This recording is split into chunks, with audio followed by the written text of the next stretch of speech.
조한창 후보자님, 네, 후보자로 추천되신 거에 대해서 축하드립니다. 네, 감사합니다.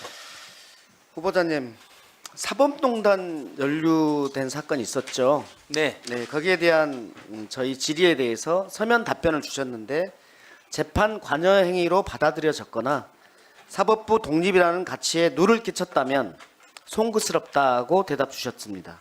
맞죠? 네, 맞습니다. 통합진보당 사건에서 판결 방향에 대한 내용을 담당 재판관에게 전달했고 서기호 판사 사건에서 소송을 신속하게 진행하라는 내용을 담당 재판관에게 전달했습니다. 이 내용이 2019년 11월 6일 양승태 전 대법관 재판에서 그리고 후보자의 증언과 검찰 조서에도 나와 있는 내용입니다. 이 자리에서 국민들께 제대로 사과하실 생각 있으십니까? 네, 사과 말씀은 드리도록 하지만 제가 사실관계에 대해서만 조금 말씀을 드려도 되겠습니까? 사과는 드리겠습니다. 지금 그 위원님이 말씀하신 것처럼 재판관여 행위로 그 담당 재판부에서 이것을 받아들이고 또는 그러한 모습으로 비춰진 부분에 대해서는 제가 법원에 몸을 담고 있던 당시에 사법부의 독립이나 또 사법부의 신뢰에 누를 끼친 사실이 있다고 보이기 때문에 그 부분에 대해서는 제가 정중히 사과의 말씀을 드리겠습니다. 실제로 그러지 않았는데 외형만 그렇게 보였다는 겁니까? 그 부분에 대해서는 제가 서면 질의에 답변을 드린 것처럼 행정처에서 요구하는 문서를 받았다가 전달하는 게 적절치 않아서 그 문서는 제가 즉시 파쇄를 했습니다. 구두로 전달했다는 거 아닙니까?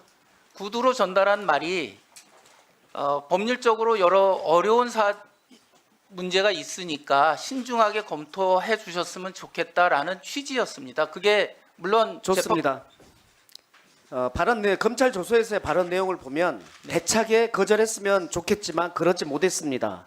라고 진술한 거 맞죠?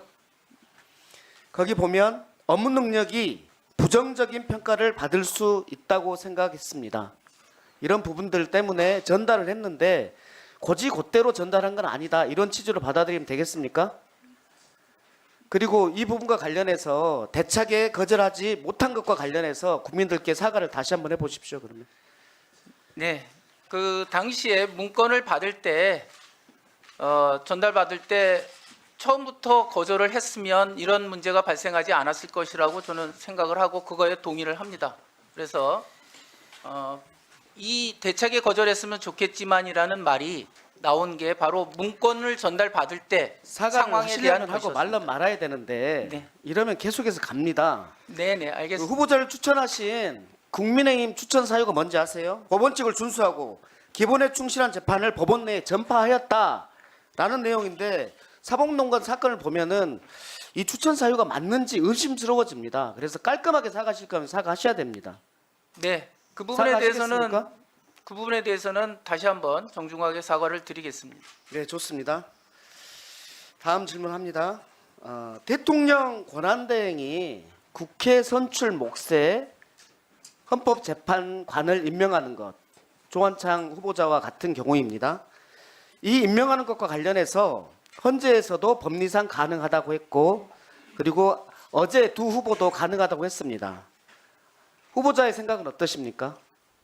네, 제 생각도 헌법 규정에 9명의 재판관을 대통령이 임명한다 되어 있고 그 다음 항에 그중에 3명은 대법원장이 지명하는 자, 또 국회가 선출한 자 3명을 임명한다라고 되어 있기 때문에 규정상은 당연히 임명하는 것이 맞다고 생각을 합니다. 다만 여러 가지 학설이 있는 부분은 간과할 수는 없다고 그 부분도 마찬가지로 생각을 하고 있습니다. 그러면 탄핵 심판을 지금 6명이 해야 한다고 주장하는 그래서 추가 헌재 재판관 임명을 하지 말아야 한다고 주장하는 국힘당의 주장이 옳다고 생각하는 겁니까?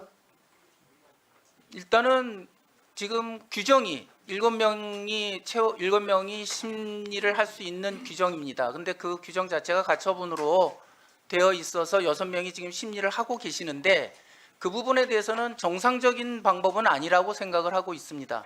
그래서 9명의 재판관이 구성되는 것이 헌법재판소의 정당성을 위해서도 합당한 방법이라고 생각을 하고 그럼 있습니다. 국힘당의 지금 주장은 좀 무리한 주장입니까?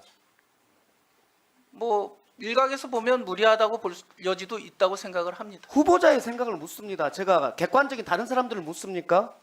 여기 후보자가 누굽니까? 후보자의 생각을 묻는 거예요. 네, 알겠습니다.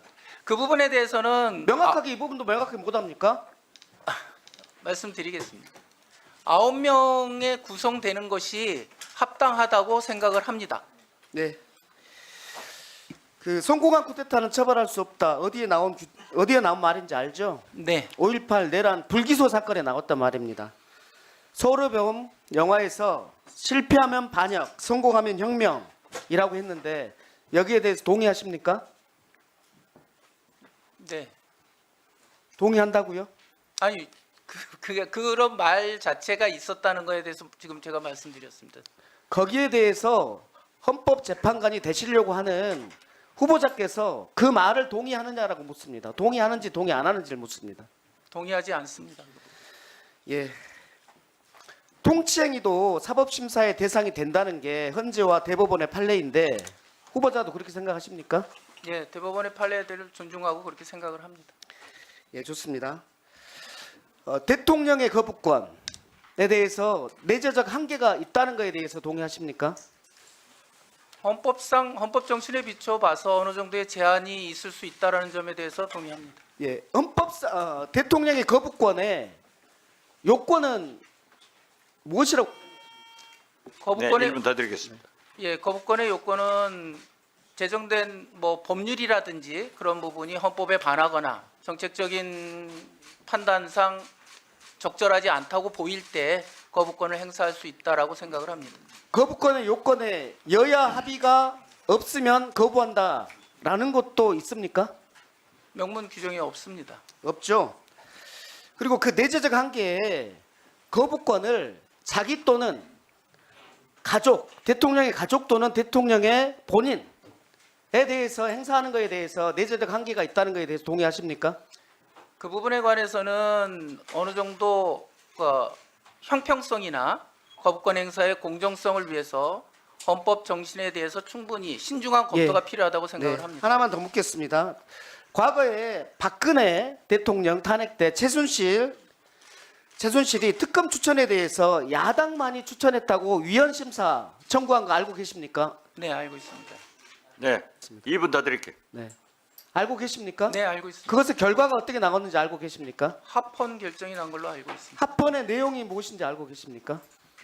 그 야당의 추천만으로 이루어지더라도 뭐 국회 민주적 입법 절차에 의해서, 제량이다라고 네. 본 거죠. 네, 구체적인 내용을 좀 말씀드려보면 수사 대상에 대통령이 포함될 수도 있었던 사정, 그리고 법률에서 규정하고 있는 특별검사의 정치적 중립성과 독립성 확보를 위한 보완 장치가 있는지 이런 사정들을 고려했을 때 여당을 추천권자에서 배제하고 교섭단체가 있는 두 야당만 추천하도록 한 것은 입법 재량의 범위에 속한다 이렇게 했습니다.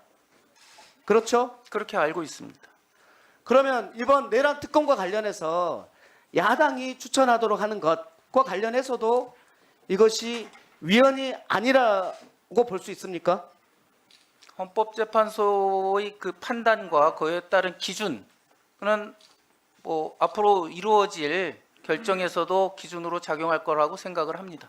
그렇죠. 과거의 헌법재판소의 심판의 내용이 이후에 할 거에 대해서 것에 대해서도 될 텐데 문제는 지금 한덕수 권한대행이 이 내란 특검과 관련해서 야당만이 추천한다고 해서 이게 위헌이라고 거부권을 행사하면 이 거부권에 대해서 헌법상에 맞는지, 또 하나는 그 내란 특검이 한덕수 권한대행 본인에게도 해당됨에도 불구하고 거부권을 행사하는 것이 맞는지 이 부분에 대해서 견해를 주십시오. 그 부분은 거부권을 행사하는 당사자인 지금 권한대행께서 생각에 따라서 하시는 부분이기 때문에 제가 그 부분에 대해서 일반 말씀드리는 원리에 거는 일반적으로는 헌법재판소의 결정에 따른 기준에 부합하는 행위가 이루어지는 것이 합당할 수 있다고 생각을 합니다.